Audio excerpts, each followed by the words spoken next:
Assalamualaikum warahmatullahi wabarakatuh. Salam Guru Penggerak. Saya Siti Nurlina dari SMA Negeri 2 Sinjai, calon guru penggerak angkatan 10 Kabupaten Sinjai.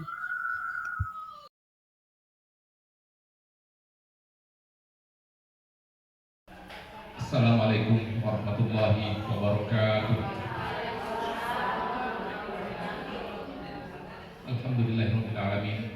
Wassalatu wassalamu ala asyrofil anbiya'i wal mursalin wa ala alihi washabihi ajmain.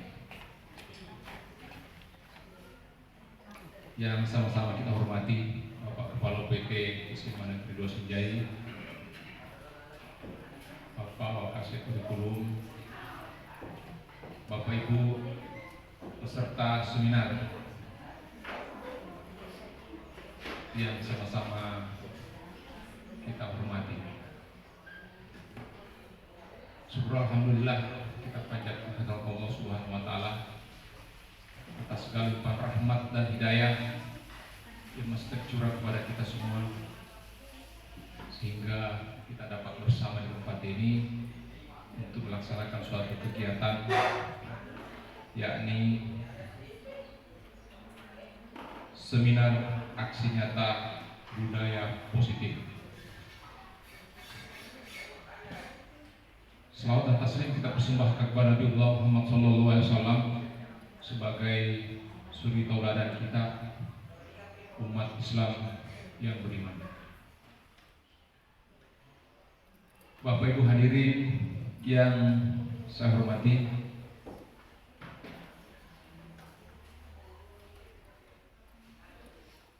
dalam kegiatan ini adapun susunan acara. Yang pertama, pembukaan oleh protokol yang sudah berlangsung. Kemudian yang kedua adalah sambutan oleh Bapak Kepala UPT SMA Negeri 2 Sinjai. Oleh karena itu, untuk memanfaatkan waktu yang ada, kepada Bapak Kepala UPT disilahkan dengan hormat. Terima kasih kepada Bapak Moderator. Bismillahirrahmanirrahim. Assalamualaikum warahmatullahi wabarakatuh. Yang saya hormati Bapak Wakasek Kurikulum, yang saya hormati Bapak Wakasek Kesiswaan, yang saya hormati Ibu sebagai narasumber, Ibu Sekjen PD, yang saya banggakan Bapak Ibu guru, tenaga pendidik dan tenaga kependidikan SMA Negeri 2 Sinjai. Syukur alhamdulillah senantiasa kita panjatkan kehadirat Allah Subhanahu wa taala atas segala nikmat yang diberikan kepada kita semua sehingga kita dapat berada di tempat yang sederhana ini. Mudah-mudahan apa yang kita laksanakan pada hari ini insyaallah bernilai ibadah di sisi Allah Subhanahu wa taala. Amin ya rabbal alamin. Selawat dan taslim atas junjungan Nabi Muhammad sallallahu alaihi wasallam, Nabi yang diutus sebagai rahmatan lil alamin. Bapak Ibu yang saya hormati, sebelumnya saya mohon maaf karena seyogianya kegiatan kita pada hari ini dilaksanakan pada pukul 11.00. Oleh karena tadi saya menghadiri undangan penghormatan dan pelepasan peserta didik SD 41 Samangkring sehingga kegiatan kita terlambat. Bapak Ibu yang saya hormati, tentu kita sudah tahu semua bahwa salah satu kegiatan dari CGP, calon guru penggerak, itu adanya pengimbasan ya, dalam bentuk aksi nyata. Ya, jadi sebenarnya yang dilakukan oleh CGP ini itu juga sebenarnya yang kita lakukan pada saat kita mengakses PMM, plafon Merdeka Mengajar. Juga di sana ada aksi nyatanya. Ya, cuma mungkin kita tidak seperti ini model kegiatannya. Ya, jadi Bapak Ibu yang saya hormati, keberadaan guru penggerak di satuan pendidikan itu adalah salah satu motor penggerak ya untuk mengimbaskan apa-apa yang mereka dapat di dalam diklat CGP tersebut. Ya, namun demikian tentu kita juga sebagai tenaga pendidik tetap dituntut untuk belajar secara mandiri, apakah melalui PMM tersebut atau mungkin berdiskusi dengan teman sejawat atau melalui media-media yang ada. Jadi tentu harapan pemerintah adalah kita sebagai pendidik untuk senantiasa meningkatkan pengembangan kompetensi praktik pembelajaran kita di kelas. Ya, jadi intinya adalah pemerintah bagaimana membuat suatu regulasi supaya kualitas pembelajaran kita di kelas ini selalu meningkat. Dan saya kutip arahan dari Pak PJ Gubernur Sulawesi Selatan, Prof. Sudan, beberapa hari yang lalu pada waktu Zoom yang sempat saya tangkap adalah bahwa siapapun kita, apakah kita sebagai guru atau pada umumnya ASN, itu harapannya beliau kita ini selalu dituntut untuk melakukan inovasi.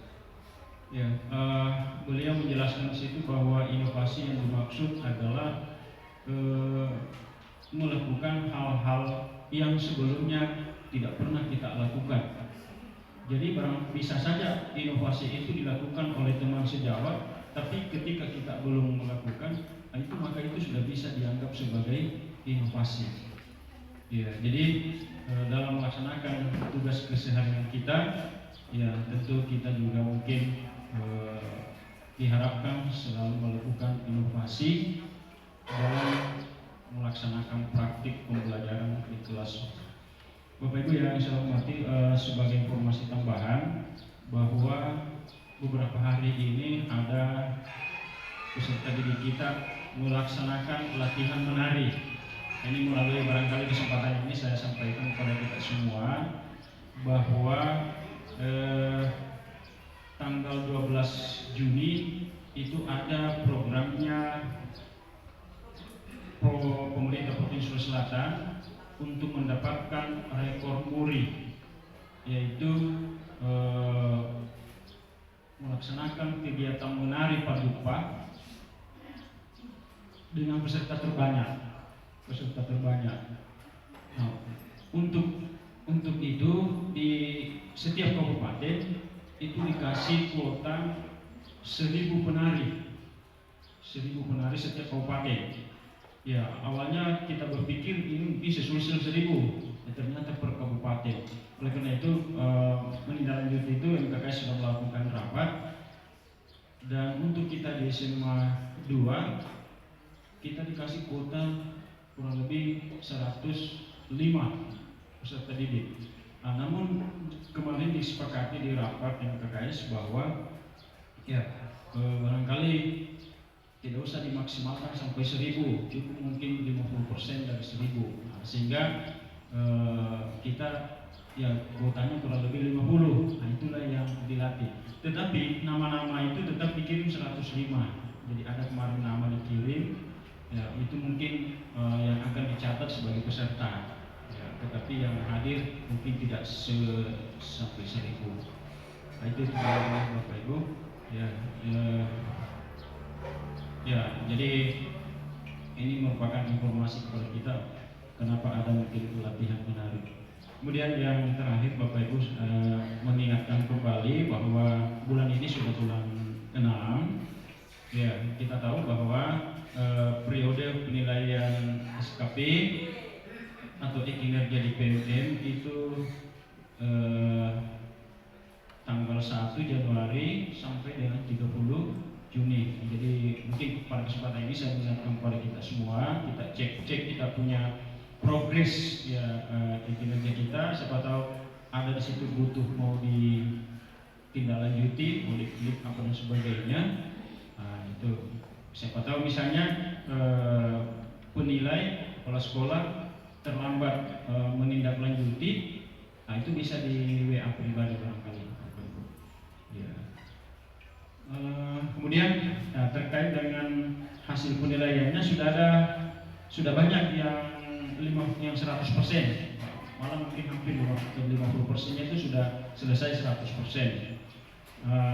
Mungkin kita tinggal barangkali kita lihat ya yang hasil penilaiannya. Kalau sudah 100% itu situ nanti akan muncul keterangannya di bawah ekspektasi, sesuai ekspektasi, atau di atas ekspektasi.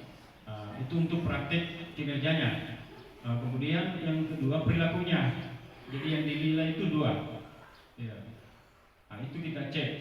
Jangan sampai hasilnya di situ di bawah ekspektasi. Karena kalau di bawah ekspektasi, otomatis nanti hasil terakhirnya kategorinya tidak mencapai nilai baik. Nah, kita usahakan semua nilainya itu kategori baik. Ya, ketika nilai kategori baik, maka dalam 1 tahun itu insya Allah kita akan mendapatkan kredit sebanyak, kalau tidak salah, kalau golongan 4 itu kurang lebih 37,5. Kalau amat baik itu di atasnya. Artinya kalau di atasnya ya mungkin tidak cukup 4 tahun kita sudah bisa naik pangkat. Ya, karena terus terang Bapak Ibu, saya sendiri tidak tahu bagaimana aturannya untuk naik pangkat ke depannya, karena sekarang ada lagi namanya Pak integrasi. Ya, alhamdulillah kalau saya pribadi sudah ada itu Pak integrasinya. Kita mungkin cek itu bagaimana melihat itu Pak integrasi. Ya, terus terang saya belum paham betul seperti apa nanti mau diapakan itu Pak integrasi. Jadi mungkin sambil kita belajar Bapak Ibu. Ya, terutama Bapak Ibu yang mungkin belum sampai ke golongan 4. Ya, kalau seperti saya Bapak Ibu 4B agak susah karena penilaiannya di Jakarta. Ya, di Jakarta. Kalau 4A ke 4B masih di Provinsi Sulawesi Selatan. Nah, itu masih dekat lah dari Sinjai. Seperti itu. Jadi yang masih muda-muda silakan Bapak Ibu untuk untuk selalu berinovasi dan meningkatkan kompetensi kita. Itu barangkali untuk sementara ya, kepada Ibu Lina. Mudah-mudahan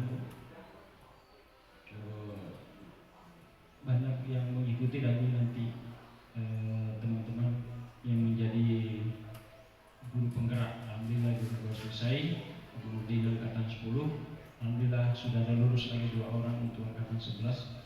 Ya, saya dengar katanya sampai angkatan 12.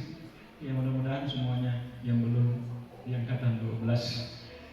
Ya, baik, itulah barangkali Bu yang sempat saya sampaikan. Lebih dan kurangnya mohon dimaafkan. Wabillahi taufiq wal hidayah. Assalamualaikum warahmatullahi wabarakatuh.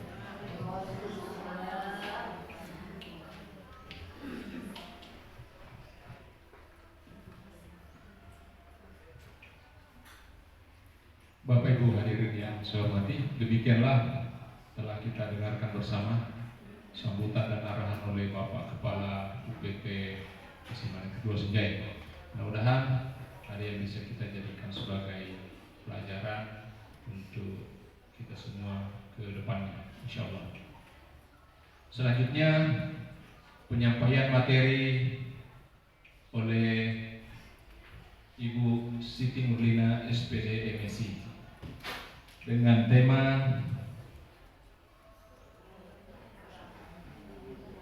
menyebarkan pemahaman dan penerapan pengalaman.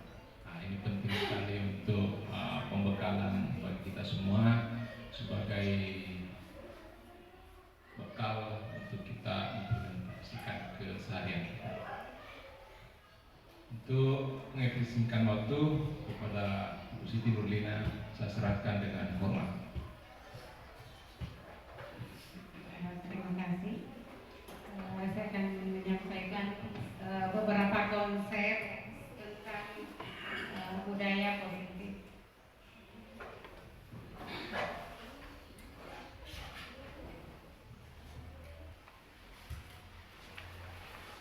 Terima kasih. Jadi saya akan memulai dengan budaya positif. bukanlah hal yang baru buat kita, apalagi sebelum saya ada Ibu Bayan. Jadi saya hanya mengulang, meskipun mungkin saya dengan Ibu Bayan sama-sama guru penggerak, tetapi apa yang kita dapatkan pastilah berbeda, karena kami memiliki sumber yang berbeda. Lain fasilitatornya dan lain pendamping individunya. Jadi dengan sendirinya pemahaman kita pasti berbeda-beda. Itulah mungkin kita sehingga kita kembali lagi dipertemukan untuk saling berbagi pemahaman dan pengalaman. Oke, jadi di budaya positif saya kira semua orang pasti sudah tahu. Semua orang mau memiliki budaya positif dan menerapkannya budaya positif ini baik di kelas maupun secara keseluruhan di sekolah. Nah, ada paradigma yang harus kita miliki.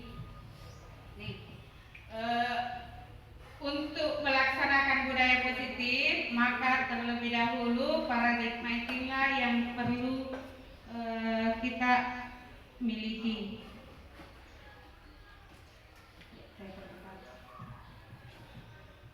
Nih, jika ingin membuat kemajuan perlahan, ubahlah sikap dan perilaku. Tapi jika ingin memperbaiki cara-cara utama kita, maka kita mengubah kerangka acuan kita. Kemudian kita mengubah cara melihat dunia, cara berpikir tentang manusia, dan mengubah paradigma. Nah, ini yang paling urgen, mengubah cara berpikir kita tentang manusia, karena mungkin di kepala kita anak-anak itu masih seperti pandangan kita tempo dulu. Jadi ini yang paling urgen. Jadi kita harus melihat bahwa apa anak-anak kita sekarang itu lebih baik. Itu barangkali yang pertama harus kita miliki untuk menerapkan disiplin positif. Nah, apa itu disiplin positif? Disiplin positif itu tidak lain adalah cara mendidik anak untuk menumbuhkan kesadaran berdisiplin secara mandiri tanpa diiming-imingi hadiah maupun ancaman atau hukuman. Jadi ini budaya positif. Kemudian apa manfaatnya? Manfaatnya itu yang tidak lain. Yang pertama itu menumbuhkan ketaatan atas inisiatif sendiri dan bersifat jangka panjang, sehingga dapat menentukan tindakan yang harus dilakukan dan mana tindakan yang harus dihindari.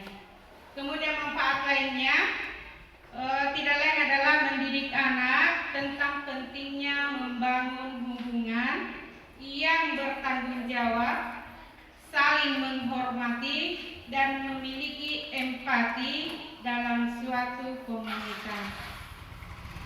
Nah, ada contoh yang saya selipkan. Contohnya itu tidak lain adalah seorang anak. Ini masih anak kecil ini mungkin ya. Seorang anak yang sadar bahwa membereskan mainan akan mempermudah saat ingin bermain lagi.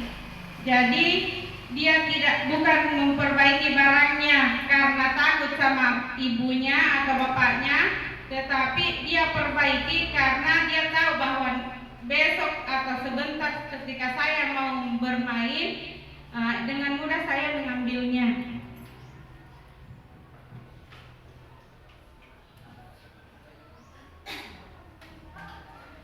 Nah, berkenaan dengan budaya positif, ada istilah motivasi.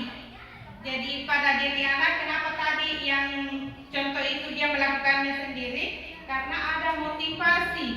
Nah, motivasi melakukan budaya positif itu ada 3. Ada untuk menghindari ketidaknyamanan atau hukuman, kemudian kemudian ada untuk mendapatkan imbalan atau penghargaan dari orang lain, kemudian ada untuk menjadi orang yang mereka inginkan dan menghargai diri sendiri, dan dengan nilai-nilai yang mereka percaya. Nah, di antara ketiga ini yang banyak yang satu dua, karena saya sendiri merasa seperti itu. Terkadang anak-anak mungkin takut sama saya karena saya akan hukum. Kemudian berikutnya mendapatkan imbalan. Ini yang biasa juga kita terapkan di kelas. Biasanya kita iming-imingi dengan nilai. Siapa yang paling sering naik, Nak? Saya akan kasih nilai yang lebih tinggi. Nah, ini yang kita mau hilangkan dan menggantinya dengan kesadaran sendiri, menumbuhkan sikap sadar anak itu belajar bukan karena iming-iming atau karena terpaksa. Nah, untuk dua hal ini semuanya dikatakan hanya karena pengaruh eksternal, sehingga sifatnya pendek. Jadi kalau seandainya misalnya imbalan itu kita tiadakan atau hukuman itu kita sudah tiadakan, maka kembali lagi dalam diri anak tidak mau belajar karena sudah tidak ada lagi mungkin hadiah, apakah nilai atau memang barang, atau sudah memang tidak dihukum. Berbeda dengan yang ketiga, untuk menjadikan orang yang mereka inginkan dan menghargai diri sendiri dengan apa yang mereka percaya. Nah, kalau hal ini yang muncul, ini motivasi internal, motivasi yang sudah tumbuh dalam diri anak masing-masing, yang sadar bahwa sayalah yang butuh. Dengan seperti ini saya bisa lebih baik setelahnya. Nah, sehingga dia dengan sendirinya, jika tumbuh motivasi internal, maka dia akan menghindari yang namanya hukuman dan penghargaan.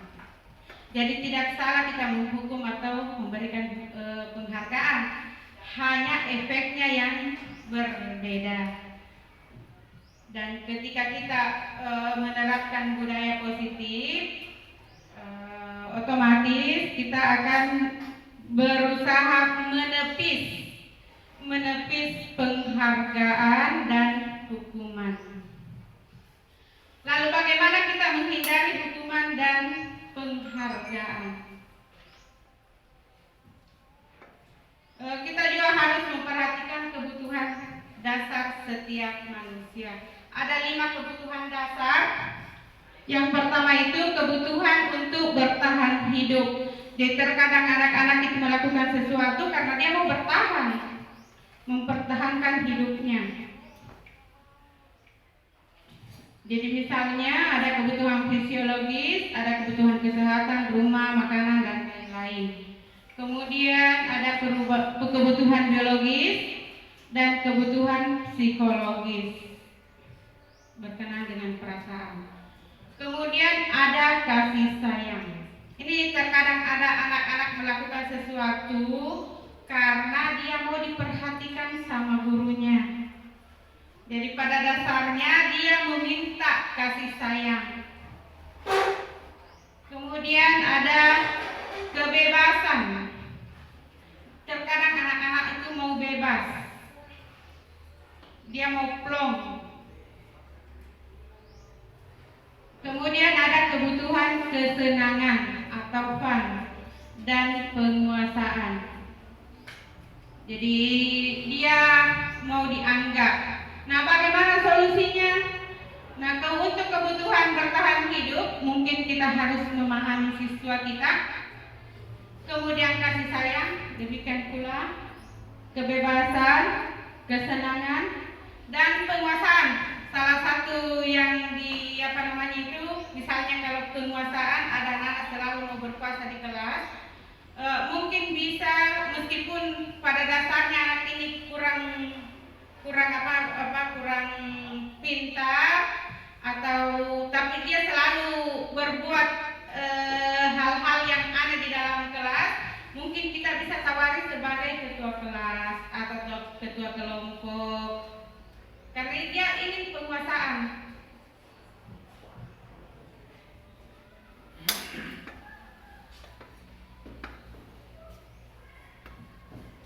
Oke, sebelum saya lanjut ke sini, ini ada posisi kontrol. Mungkin bisa kita merenungi sedikit, saya berada di mana. Apakah saya tipe penghukum? Apakah saya tipe teman? Apakah saya tipe pemantau?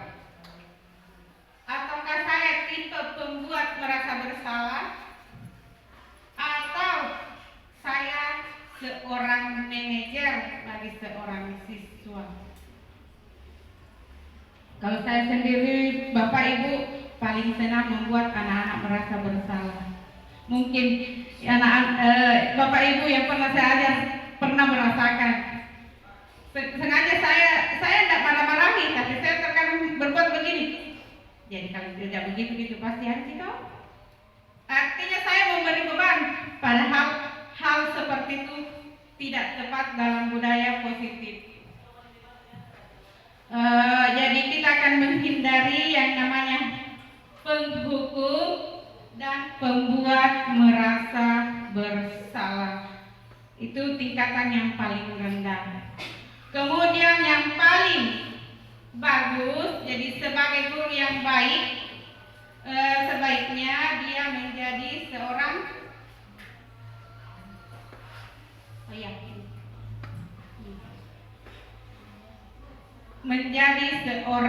manajer. Nah, yang mana dikatakan manajer itu dalam siswa. Nah, sebentar saya akan berikan contohnya di akhir. Saya kembali ke slide sebelumnya. Nih, ada beberapa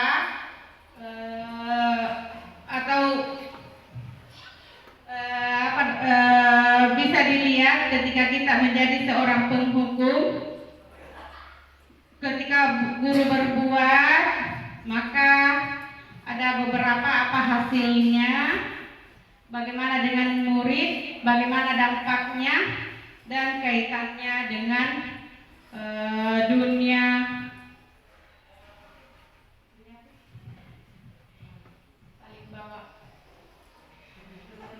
berkualitas. Mungkin saya agak lama di sini karena banyak bacaannya. Kita bisa lihat di penghukum yang paling atas saja di judul penghukum dan pembuat orang merasa bersalah. Dia berada pada identitas gagal. Jadi ada istilah identitas gagal. Kemudian akibatnya perilaku kontrol negatif. Jadi ketika kita selalu menghukum atau membuat anak-anak merasa bersalah, ternyata kita sudah memberikan identitas gagal. Jadi ada kontrol negatif yang kita berikan kepada siswa. Nah, sebaliknya, kita bagi menjadi dua. Ada identitas sukses, kemudian ada motivasi internal dan eksternal. Jadi teman dan pemantau tetap itu menjadi motivasi eksternal. Jadi kalau kita sudah tidak menjadi temannya, bisa saja anak itu sudah kembali lagi ke sifat biasanya. Sama juga dengan pemantau. Jadi ketika seorang guru sudah tidak mengkoordinir siswanya, tidak memperhatikan siswanya, maka dengan sendirinya siswa itu akan kembali ke sikap dan sifat semula. Berbeda dengan yang manajer, karena ini di manajer dia sudah memang kita membuat anak-anak itu sadar sendiri.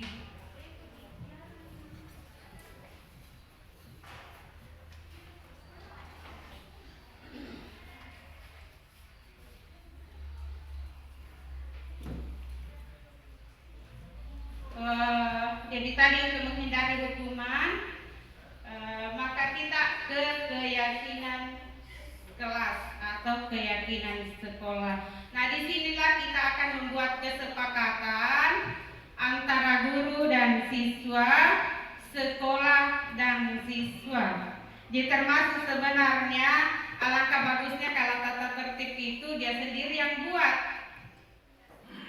Jadi kita hanya mengarahkan bagaimana tentang hal ini, bagaimana tentang hal ini. Terus kalau misalnya seperti ini apa konsekuensinya? Jadi nanti kita bisa mengingatkan.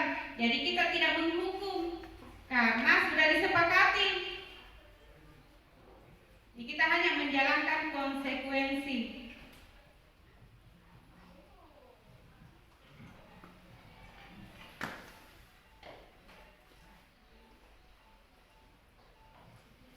Oke.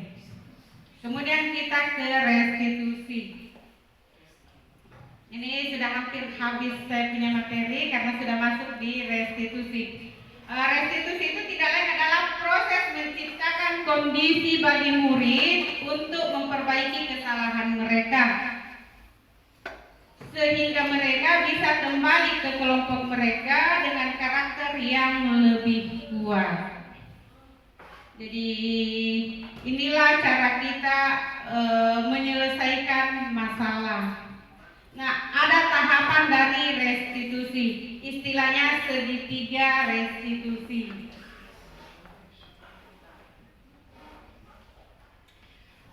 Pada segitiga restitusi kita bagi menjadi 3 tahapan. Yang pertama itu menstabilkan identitas. Kemudian memvalidasi tindakan yang salah.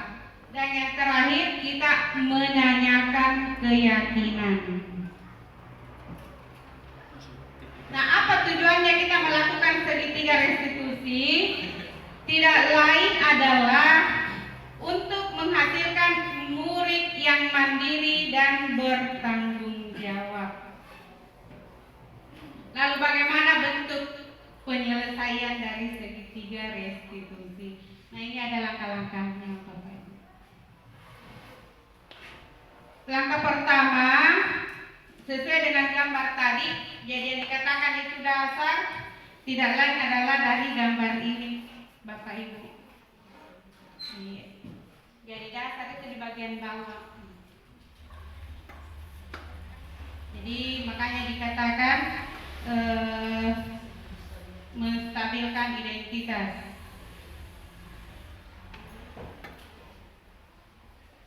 Jika anak berbuat salah, maka ada kebutuhan dasar yang tidak terpenuhi. Nah, inilah yang harus kita gali, kebutuhan dasar apa yang mereka yang kurang.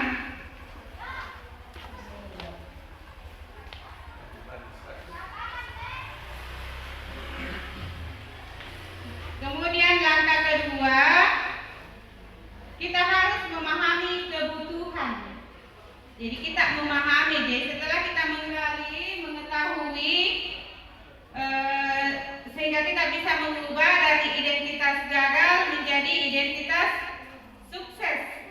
Nah, setelah kita paham, setelah itu kita memahami.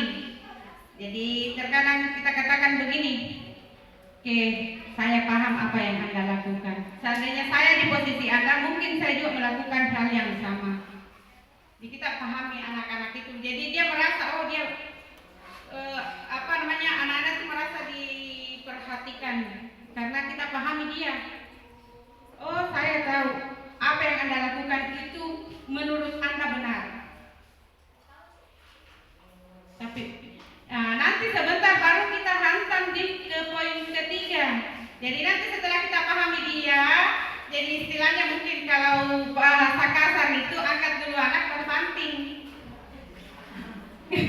Di budaya positif ya seperti itu, kita angkat dia setinggi-tingginya. Setelah dia tahu sendiri baru dia kita kasih tahu. Jadi langkah ketiga ini, Kateri sudah menyatakan bahwa kita pada dasarnya termotivasi.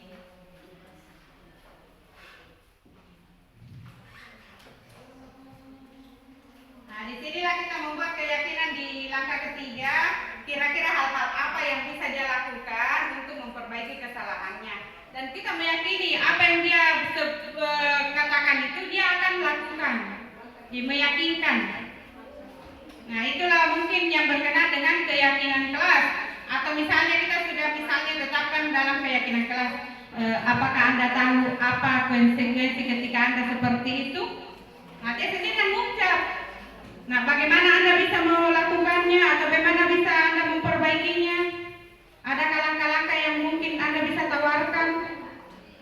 Jadi memang pada situasi seperti ini tidak ada marah-marah, karena kita seolah-olah menghamba pada mereka, dan memang itu kewajiban barangkali menjadi guru penggerak,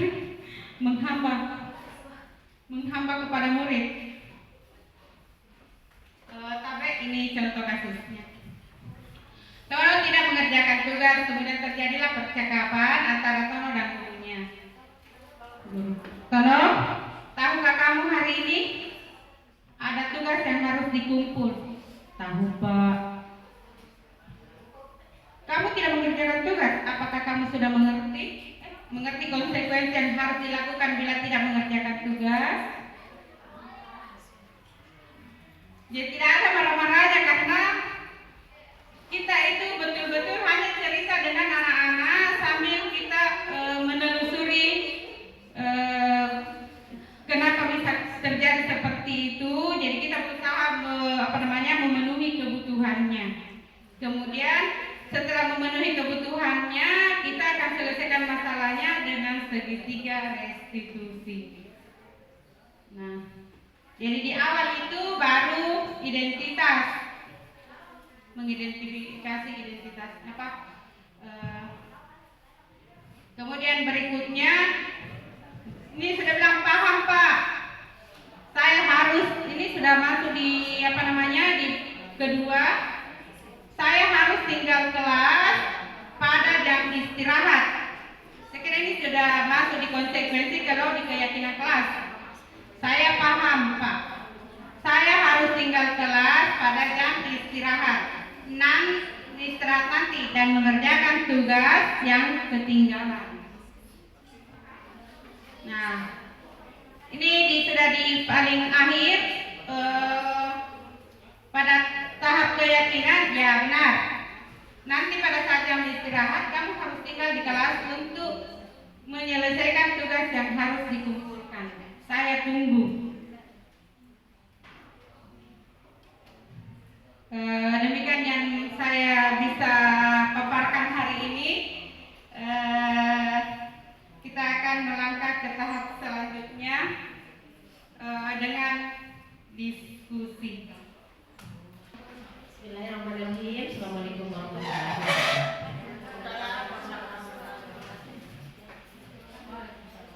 Terima kasih atas kesempatan yang diberikan kepada saya. Saya sangat tertarik dengan materi budaya positif.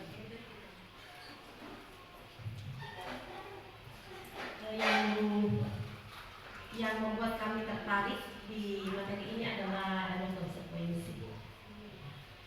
Jadi dalam prosedur kegiatan-kegiatan yang kita lakukan di kelas, ya sebaiknya kita melakukan konsekuensi dengan langkah-langkah sampai kita mencapai segitiga restitusi.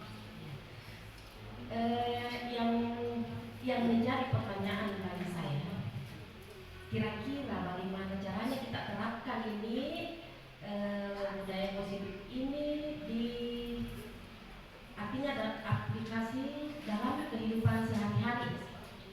Karena saya kadang melihat di TikTok atau di apa ya, anak-anak sekarang itu sudah dilatih dengan konsekuensi. Dari anak kecil, dari bayi sudah diajari konsekuensi.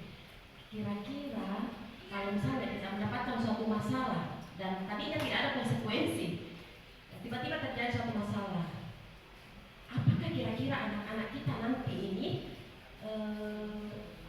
bagaimana bisa membiasakan dirinya? Kalau tiba-tiba hal itu terjadi dan tidak ada konsekuensi sebelumnya, ya, karena banyak sekali saya lihat hal-hal yang seperti itu yang terjadi sekarang. Bahkan ibu-ibu itu sudah mulai melakukan konsekuensi terhadap anak-anaknya. Tapi kira-kira seandainya di luar, di masyarakat, anak-anak itu menemukan suatu masalah dan tentu kan yang dia pegang anak-anak itu dalam prinsipnya adalah konsekuensi. Dan ketika tidak ada konsekuensi sebelumnya, kira-kira apa ya? Apa kira-kira bagaimana kita bisa menerapkannya ini menjadi suatu budaya ke depan. Saya rasa itu yang menjadi pertanyaan bagi saya. Terima kasih.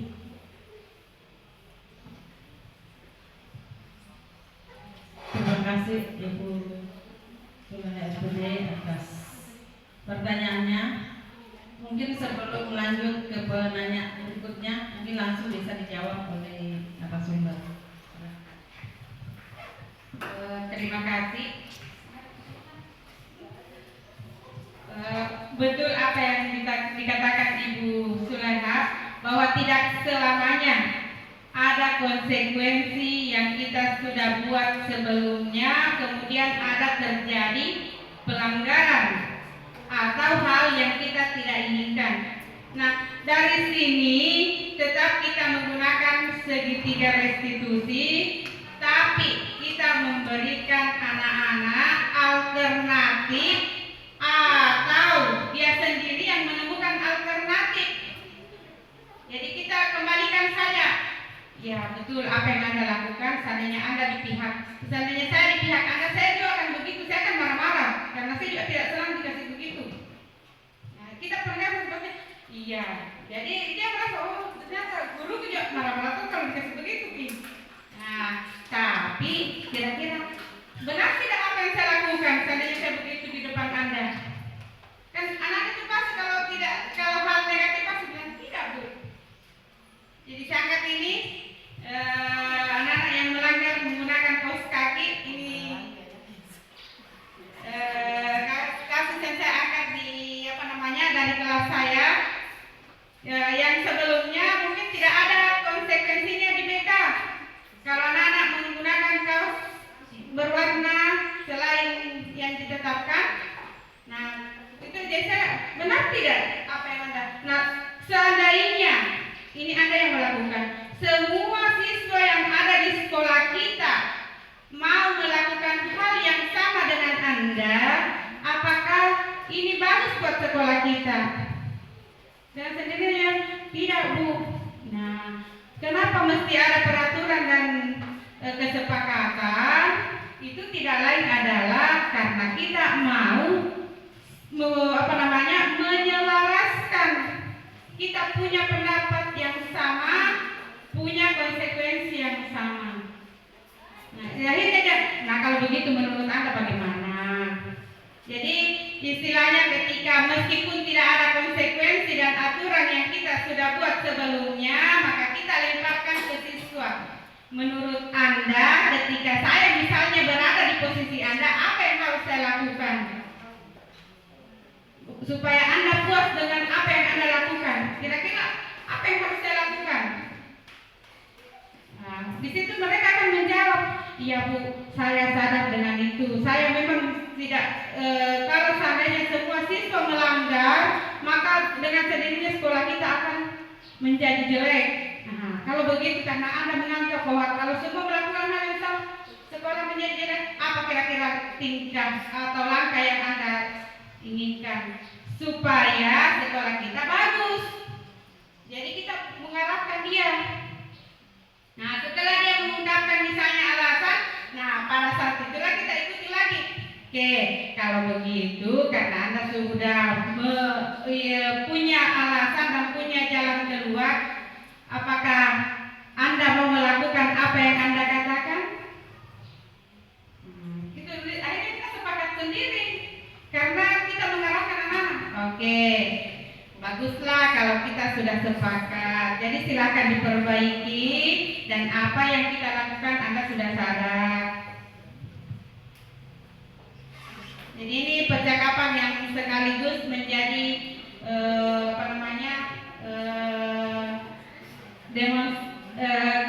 demonstrasi kontekstual saya. Saya kira seperti itu. Saya kembalikan ke moderator. Terima kasih narasumber atas penjelasan dari pertanyaan Ibu Sulaiha SPD. Ya, jadi apa yang dijelaskan tadi, apa yang ditanyakan tadi itu merupakan salah satu langkah dari segitiga restitusi. Jadi yang pertama langkah restitusi yaitu adalah menstabilkan keyakinan, ya. Itu menstabilkan identitas. Ya, kemudian yang kedua adalah langkahnya yang kedua menstabilkan keyakinan. Itu Bu ya. Memvalidasi keyakinan. Saya sudah lupa. Validasi tindakan yang salah dan menanyakan keyakinan. Jadi mungkin itu tadi penjelasan dari Bu Siti Nurlina. Mungkin masih ada pertanyaan berikutnya terkait dengan budaya positif. Silakan Bu.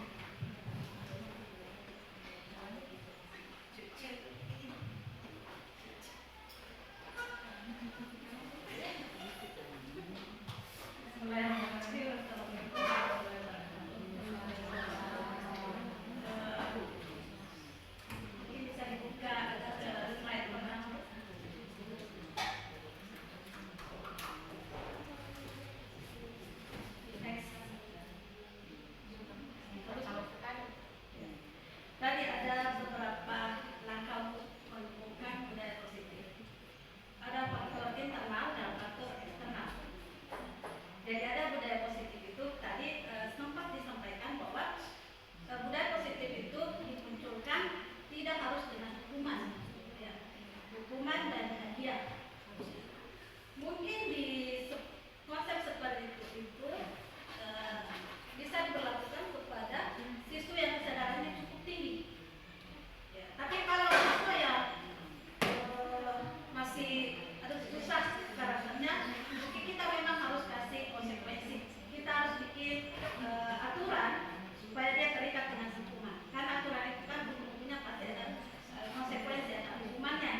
Jadi yang saya mau tanyakan, maaf dulu, budaya positif yang bisa saya tangkap dari penjelasan itu tadi, bahwa budaya positif yang kita ciptakan ini ujung-ujungnya sebentar akan menghasilkan namanya keyakinan atau kesepakatan kelas.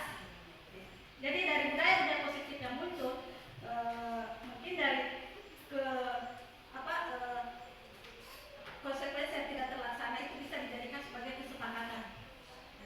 Nah, yang saya mau tanyakan, bagaimana caranya supaya kita bisa menumbuhkan budaya positif itu dengan sendirinya? Kalau seperti tadi contoh kita kasih anak-anak kecil itu dikasih pengajaran bahwa kumpulkan mainannya sendiri supaya nanti sebentar bisa diambil sendiri. Tapi kalau budaya positif di tingkat level kita sekarang di SMA, kira-kira contoh apa yang bisa kita ambil sebagai pembelajaran? Ya, terima kasih. Baik Ibu, itulah tadi pertanyaan dari Ibu Adrianiste. Untuk selanjutnya saya persilakan kepada narasumber. Terima kasih. Jadi pertanyaan yang sangat bagus. Ditanyakan bagaimana kita membiasakan. Jadi pada dasarnya dari keyakinan itu akan muncul yang namanya kebiasaan. Jadi kalau sudah kebiasaan berarti sudah sadar. Nah, bagaimana dengan anak-anak di usia seperti anak-anak kita yang sudah dewasa, yang sudah punya pandangan tersendiri mau kita rombak. Nah, mungkin kita meskipun di awal, jadi tadi saya tidak mengatakan bahwa tadi saya katakan di awal bahwa kita meminimalisir hukuman dan penghargaan. Bukan berarti tidak ada lagi, tetap ada, cuma kita minimalisir, diusahakan serendah-rendahnya. Jadi mungkin di awalnya memang kita kasih motivasi seperti itu, tapi lama-kelamaan itu sudah hilang karena kita menghindari. Nah, bagaimana kalau di tingkat yang sudah besar seperti SMA? Nah, mungkin kita bisa kita dekati, kita cerita-cerita menurut Anda. Jadi kita tetap mencari masalah yang terdapat pada siswa, mengapa dia seperti itu. Karena pasti kalau mereka tidak sadar untuk belajar sendiri, ada masalah kebutuhan yang tidak terpenuhi. Itu dulu yang harus kita pahami. Dia ini butuh seperti ini. Jadi ada tadi lima kebutuhan, mungkin di rumahnya itu kurang diperhatikan. Jadi sampai kemarin saya Suratul Fajar, itu pada dasarnya anak itu punya kemauan yang semangat belajar. Hanya setelah ibunya meninggal, jadi saya menelusuri, setelah ibunya meninggal, ini anak kehilangan kasih sayang. Tidak ada lagi perhatian dari orang tua. Ibu sudah tidak ada, bapak sudah menikah dan pergi tinggal bersama istri barunya. Anaknya ditinggal sendiri di rumah. Ada neneknya di samping rumah, juga tidak perhatian. Jadi ini dulu yang harus. Jadi kita selalu mencari tahu kebutuhan apa yang yang tidak terpenuhi bagi siswa. Nah, setelah mengetahui apa kebutuhannya, jadi mungkin juga kalau kita mengajar tidak mampu dia pahami. Nah, mungkin seperti kita yang eksakta, mungkin dasar matematikanya yang kurang. Nah, berarti kita harus turun lagi. Mungkin Anda bisa belajar. Kalau kan tidak mungkin kita yang ngajar langsung. Bapak ibu toh, maksud saya lagi terbebani. Mungkin kita bisa kasih saran atau kita sendiri tanya. Menurut Anda bisa belajar lewat siapa? Kan dia akan ngomong. Menurut Anda, seandainya Anda tidak paham fisika, Anda enaknya bertanya sama siapa? Jangan bertanya sama saya karena pasti tidak mau takut sama saya. Jadi silakan. Jadi pada dasarnya kita selalu menelusuri kebutuhan dasar anak.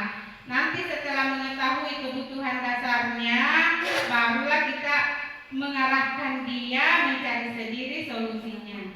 Jadi mungkin karena dia merasa kurang perhatian, nah bagaimana kalau misalnya kita telusuri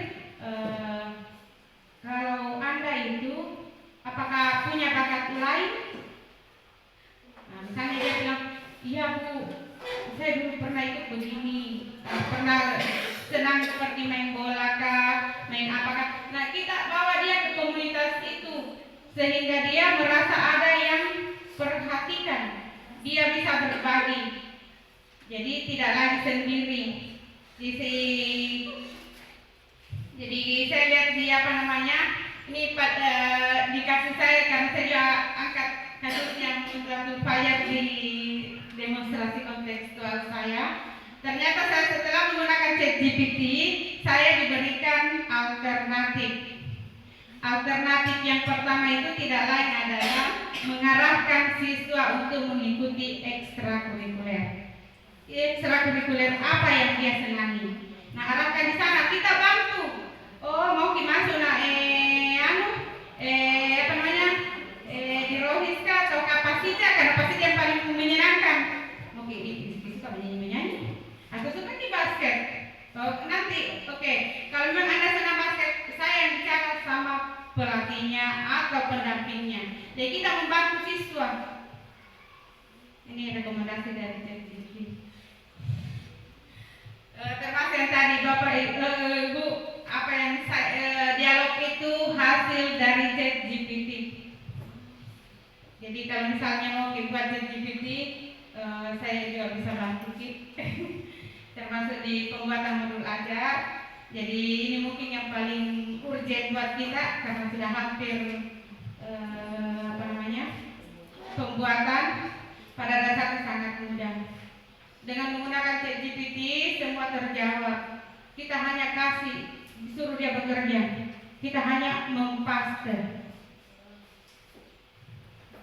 Dia termasuk kemarin itu waktu saya kasih anak-anak untuk sebagai bahan untuk dibaca, untuk saya berdialog dengan dia katakan, bagusnya Bu, literatur tak, bagus sekali biar titik komanya, bagus sekali penempatannya. Dengan dia anak bagus sekali karena memang hasilnya ChatGPT. Saya kira seperti itu Bu Adrian.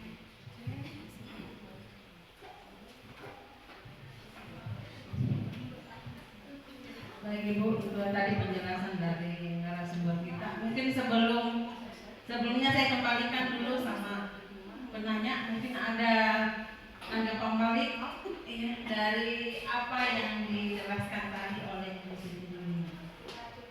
Sudah cukup belum? Jadi ini juga apa yang ditanyakan tadi oleh Bu Adriani, ya itu sebenarnya pernah juga saya ditanya pada saat kolaborasi di Zoom, bahwa bagaimana upaya untuk membudayakan budaya positif terkait dengan siswa kita di level SMA, karena beda dengan level SD atau SMP, bahkan ada yang dari PAUD.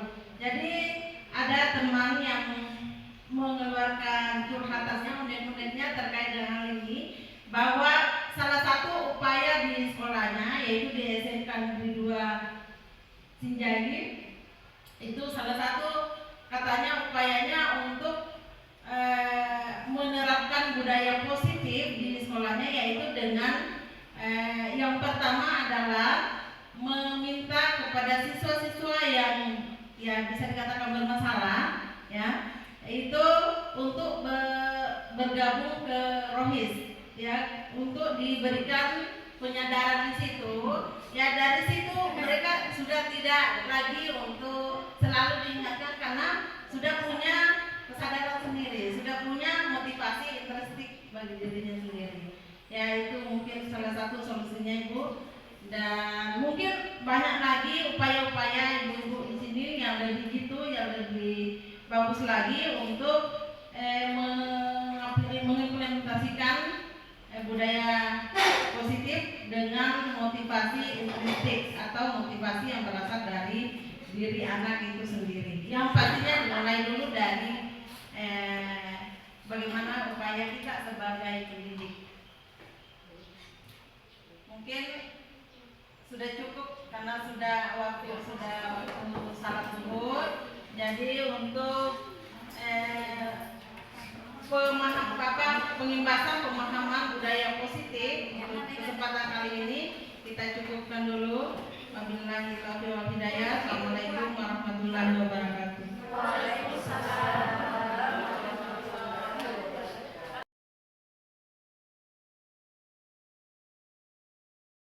Assalamualaikum warahmatullahi wabarakatuh. Waalaikumsalam warahmatullahi wabarakatuh. Oke, jadi sebelum kita belajar, kita mengadakan kesepakatan kelas dulu ya. Nah, apa yang dimaksud dengan kesepakatan kelas? Tidak lain adalah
siswa tidak boleh ribut.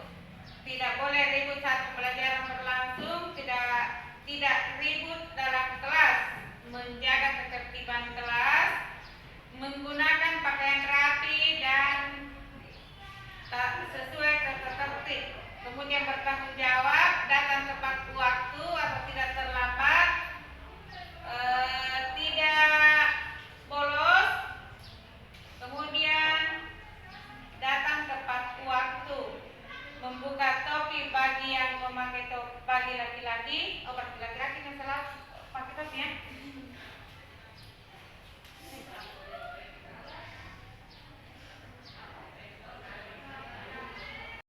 Rapi sesuai dengan tata tertib. Oke. Nah, sekarang kita simpulkan ya. Jadi saya akan tuliskan di urut 1 datang tepat waktu ya. Oke? Oke. Datang tepat waktu. Kemudian yang kedua. Apa yang kedua?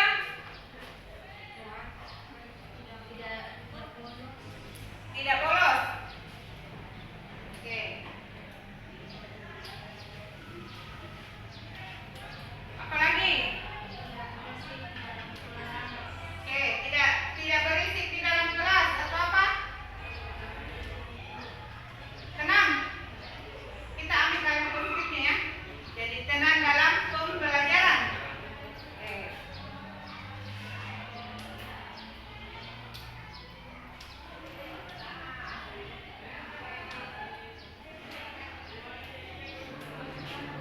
Apalagi menggunakan pakaian yang rapi dan sopan.